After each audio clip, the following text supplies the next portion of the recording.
All right, well, we're back for the discussion of Pan, and if you saw our review, we panned it because it's terrible. That was better than the movie.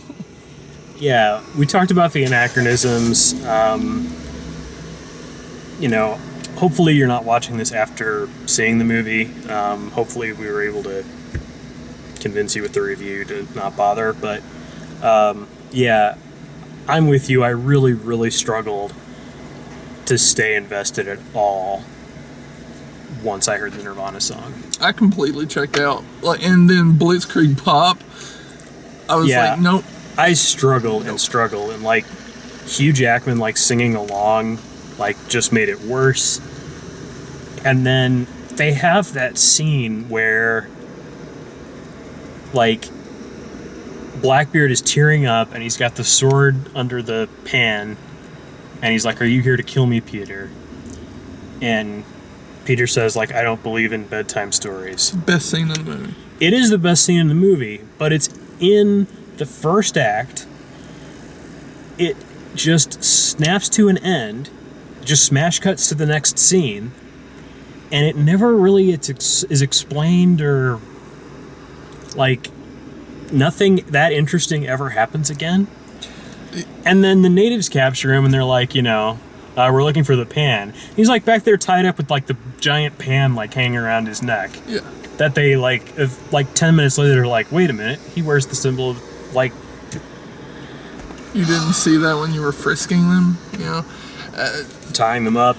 Let me start off at the opening dialogue. The opening dialogue is suggested, that sometimes enemies start out as friends, and it shows a hook.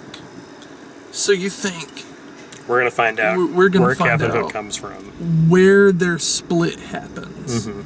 No, right? Because Captain Hook is a main character, but a companion character. Like he's on Peter's side, basically. Yeah, and you think that they're building up to that. Don't be drawn in. It's lies. No, they just like that stuff. In retrospect, is more to like. It's more to like apologize for what the movie does, which is just take characters and do whatever it feels like with them. And it's a kids' movie, but I was completely confused by whether or not characters were dying in the movie. They burst into dust. Well, so the natives burst into dust. The tribe, Tiger Lily's tribe, they burst into dust. It took literally 20 of those before I figured out that's what was happening. I thought they were just disappearing, or they had some kind of magic or something. Like a magician type trick. It's never explained why. It's never explained, but that's supposedly what's happening to them. Because they shoot a guy and he just bursts into a puff of paint, and they don't make it clear whether the fairies are actually dying at all, but they don't really introduce any of them except Tinkerbell for half a second. And honestly, outside of a flicker of her legs, you just see a couple wings, and then outside of that it's just sparkles in there. Yeah, they decided not to try and compete with the Disney Tinkerbell.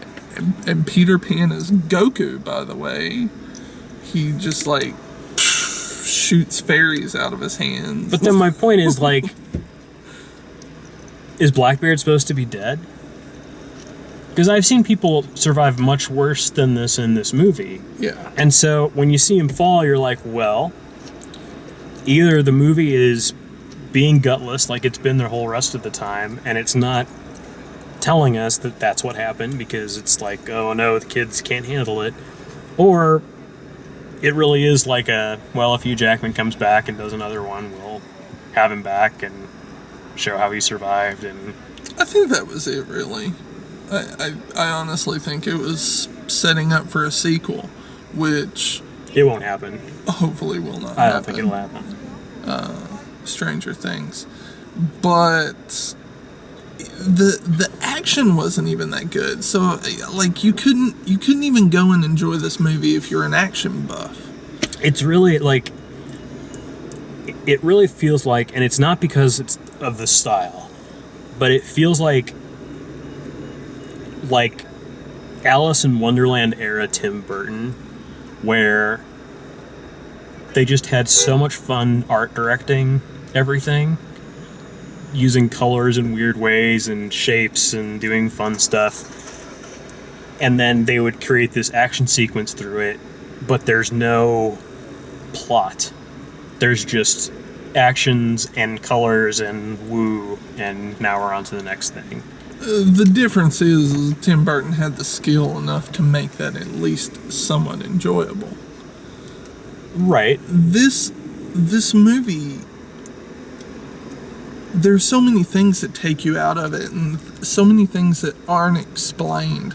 Like the backstory that you think you're going to get in that scene where Blackbeard has tears in his eyes.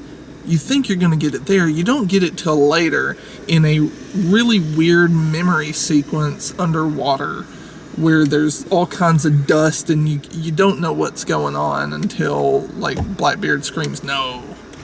It feels like an animated movie. It's like the way that Disney used to do their animated features, where instead of having one director make the whole movie, they would give a sequence to different people to work on.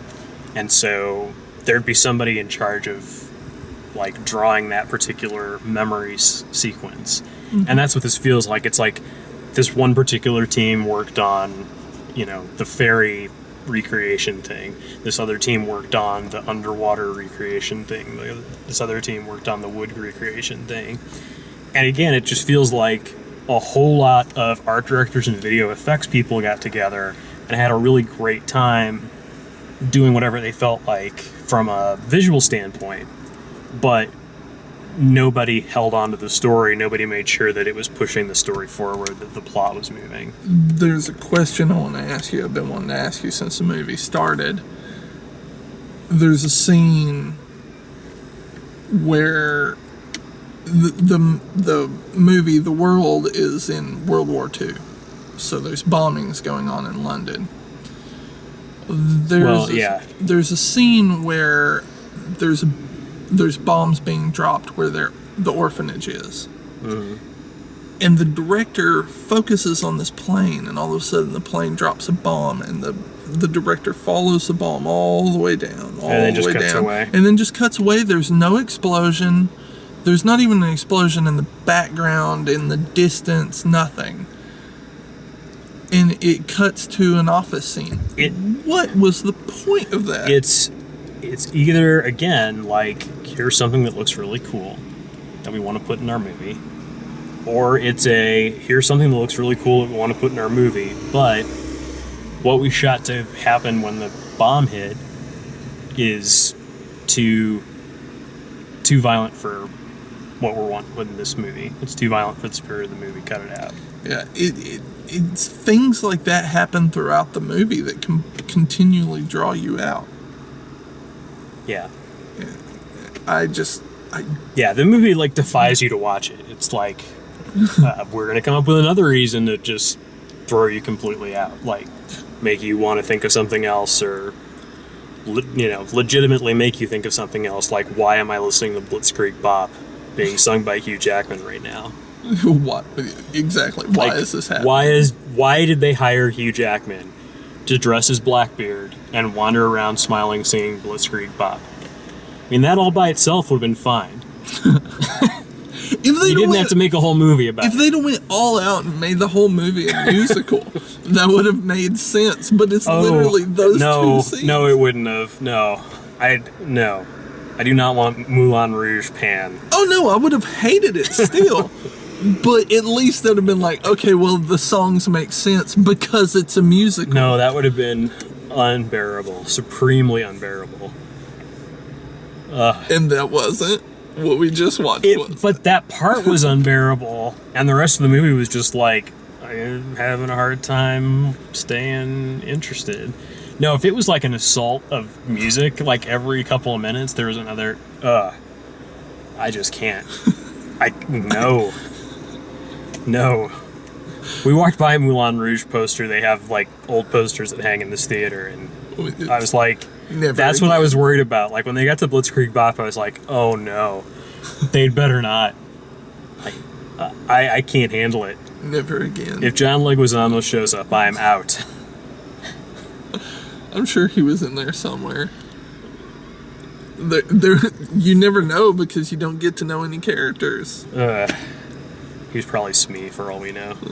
Probably. If you like the way we do these, please like the video, subscribe, check out all the written video reviews at DaleMaxfield.com, and thanks for watching.